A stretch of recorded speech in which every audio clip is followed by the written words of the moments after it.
Hi, నేను మీ ప్రీతి మహారాష్ట్ర నుంచి. ఈరోజు నేను పెసరపప్పు హల్వా చేస్తున్నా, అంటే మూంగ్ దాల్ హల్వా. అందుకోసం పెసరపప్పుకు 4-5 గంటల ముందు నానబెట్టుకోండి. నానబెట్టుకున్నాక కడాయిలో ఆ నానబెట్టిన పప్పుకు మంచిగా ఫ్రై చేయండి. ఫ్రై చేసినాక మిక్సీ పట్టండి. మనం రవ్వ ఎట్లా ఉంటుందో అట్లా మిక్సీ పట్టినాక ఒక కడాయిలో మంచి నెయ్యి తీసుకొని, నెయ్యి గరం అయ్యాక ఒక్క బొగనలో తగినంత చక్కెర తీసుకొని అందులో కొంచెం వాటర్ వేసి ఇలాచి వేసి గరం పెట్టండి. గరం పెట్టిన దాకా మన నెయ్యి గరం అవుతుంది. గరం అయినాక నెయ్యిలా డ్రై ఫ్రూట్స్ వేసి మంచిగా ఫ్రై చేసుకోండి.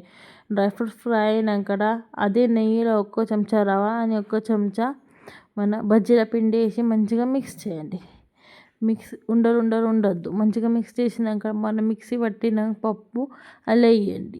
మంచిగా ఫ్రై చేయండి. ఎర్రగా అయ్యాక ఫ్రై చేసినాక అలా మనం చక్కెర నీళ్ళు పోసుకొని మంచిగా మిక్స్ చేయండి.